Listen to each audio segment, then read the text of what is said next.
Okay, so if you have a late 23 or 2024 and up Ford Super Duty with charging problems, alternator problems, the specific code on this one was u012d. This video is going to be for you because there's not a whole lot of information online about this. The manual doesn't have very good information if you get it directly from Ford. And I haven't really found anybody else that's had an issue on this yet on a Super Duty. It's mostly been Focus and Transits and Mustangs and whatnot. But anyway, this is an older style Ford alternator, 2023 back. Typical 3-wire connector. These usually had a red, a purple, and blue, where your red's your constant 12, and then your purple and blue is like your generator command and generator actual. Like if you go on the scan tool and look and see the computer's commanding the alternator to 14 volts, and you're only getting 12 volts out, you know the alternator's junk, you know. Well, at some point, late 23, early 24, can't really get good clarification on this. Kind of seems to be VIN specific, but it seems that Ford decided to move away from this 3-pin alternator, and now they are running what looks to be a 2-wire harness, but this black, which I'm assuming is just a shielded ground, isn't used, because if, I don't know if you're going to be able to see this, but if you get in here and look at this alternator, if I can be able to see this, there is only one pin inside that connector, and that is to turn the alternator off or on. I think it uses pulse width modulation to do that. Anywho, I have spent 3 days on this freaking truck, chasing my tail, trying to figure this out. The information online, even in the Ford service repair manual, is not very good on this code. So I'll point you at a couple things. Hopefully cut your diag time down to less than half of what mine has been on this. Fortunately, I don't work at the dealership anymore, so I'm not doing 3 days worth of work for 1 hour of diag pay, but still. Anywho, okay, obviously passenger side battery is out, airbox is out, fender liner is out. All of this wiring is underneath the battery tray. On this particular truck, when I pulled the battery out, which I don't even know where the battery is at the moment, but once I pulled the battery out, I found a bunch of just battery acid dust on all of this stuff underneath the battery tray. So I kind of figured I had a problem in this area, but I still had to do some digging. So this is a dual alternator setup. I think they make these with a single alternator. There's a couple different sizes you can get depending on your application. Ford doesn't mark the alternators anymore, so I don't know what amperage these are. Again, it's going to be VIN. If you get an alternator for these, you have to use the VIN number, and make sure you use the VIN number when you're looking up for the alternator, because like I said, with this being a weird, like late 23 or early 24, which seems to be the crossover year when they change things, these alternators are insanely expensive. They're $1,000. You can only get them from Ford. I was able to get one for this truck through Napa. They got it for me from Ford, and their cost on it was less than if I just got it from Ford myself. So $850, still a ton of money. So alternator is a last resort. Try to exhaust all of your diag before you just throw an alternator out like I did, and it bit me in the butt because I was wrong. So this connector down here, this one is called the C144. Okay, you got 3 wires coming in. You can see I replaced this connector because 2 of these wires, the shielding was rubbed through and the wires were arcing. One of them was this white with red, which is the communication wire for the passenger or secondary alternator.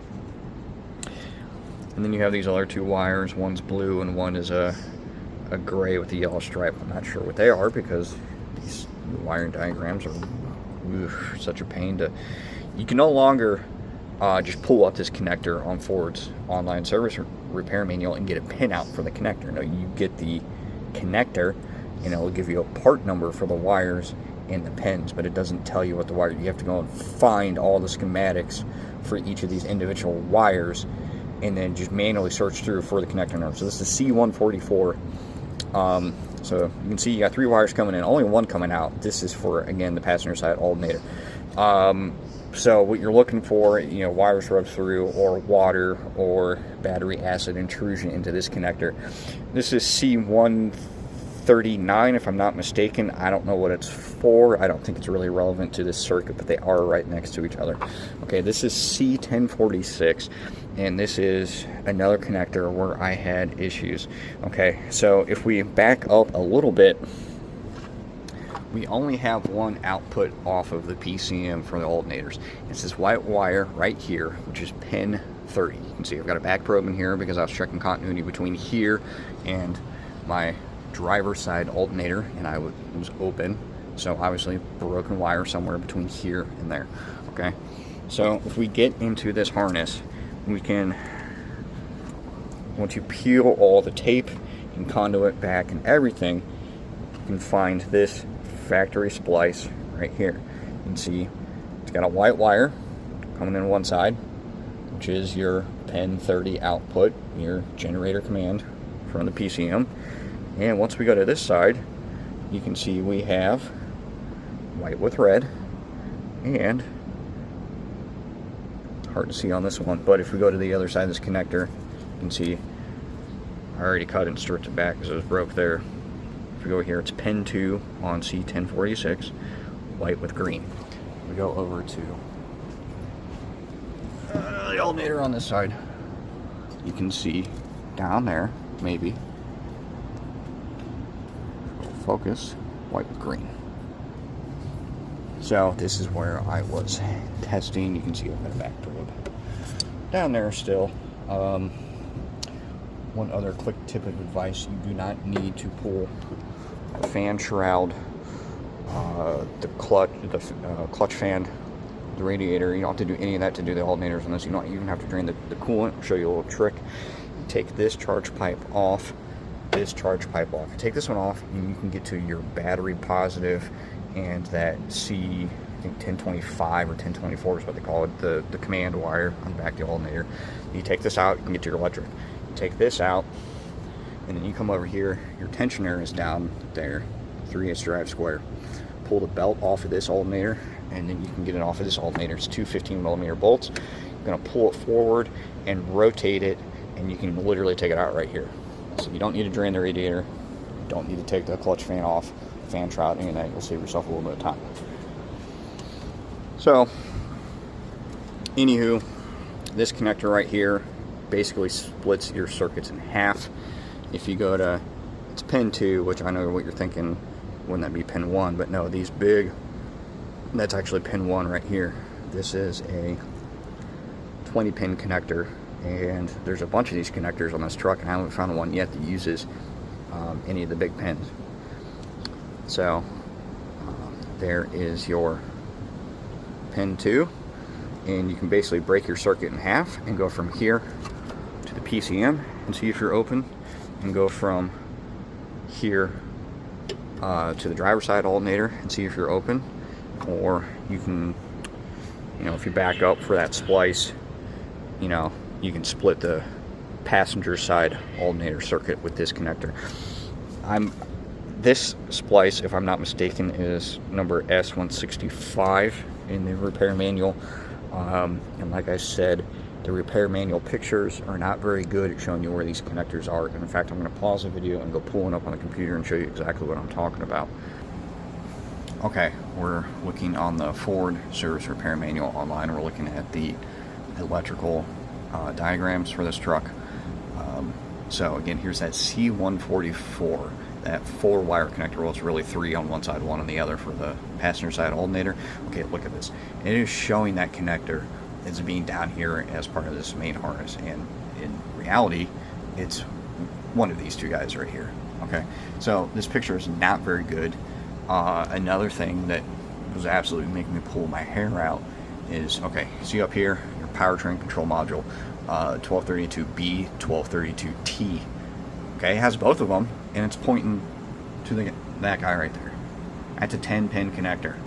That's not a PCM connector. PCM connectors are 2 90-pin connectors, and the middle one's like 160 pin or something.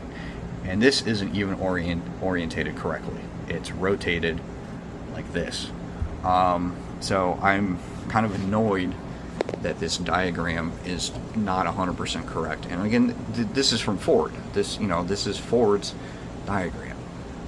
And if we go here for that splice, it is incorrectly showing that splice right here, S165, S for splice, as being up here somewhere, which we know it was part of one of these connectors, and we follow that back. That splice is really in this area, but you have to peel the tape and the conduit back to find it.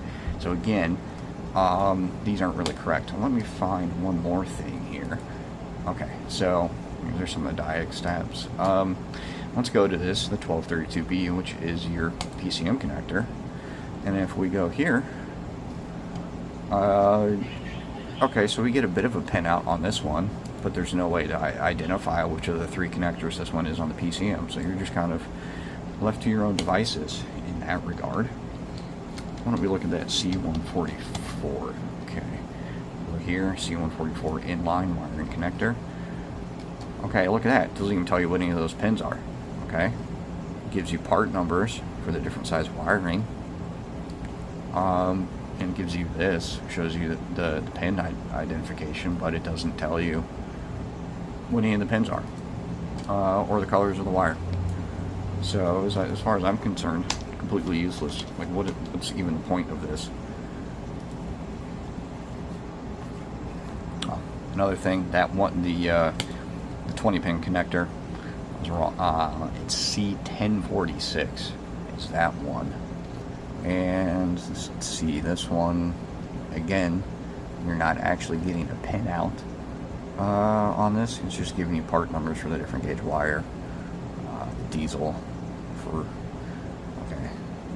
See, why would you differentiate if they're both using the same? It's freaking stupid. So again, just to summarize, this is the code that we're getting, u012d. Brief description of everything. This new network that they're using is called the LIN Communication Local Interlink Connection Network. It's different than CAN bus, and it's different than just regular direct wiring. I don't know what the logic is behind this or what, but this is what Ford's gone to, I guess.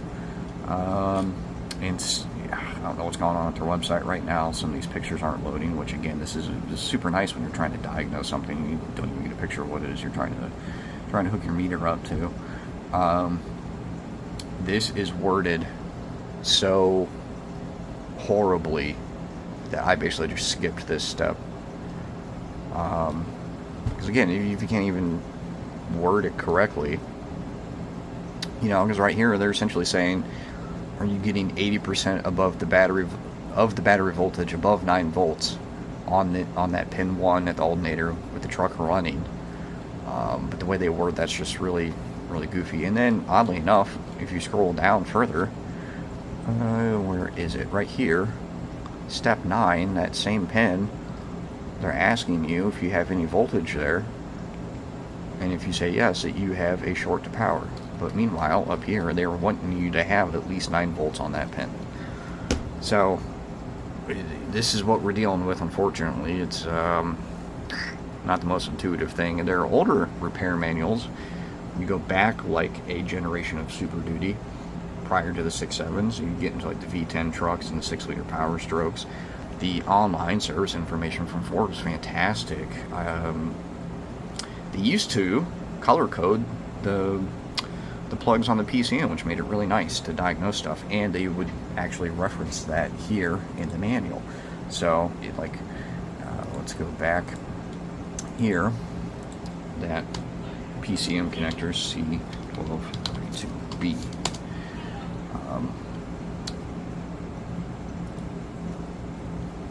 So there's 3 of these guys on the PCM. On the older trucks, these would be color coded. You'd have like a blue, a gray, and a black, and they would be differentiated here in the service manual as to which one was which.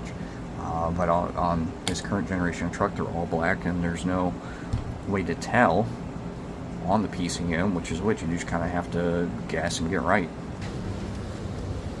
Alright, anyway, that's enough blabbing for one video.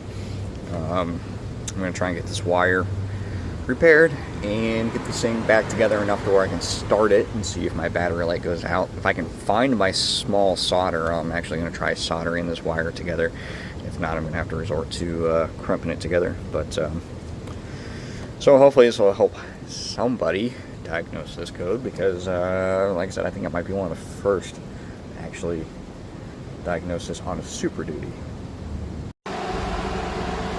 Okay, so I got the truck back together, got the wire repaired, truck's fired up, charging, 13 volts, no battery light on, just the hood and the door. So fingers crossed, but I think we got the issue taken care of.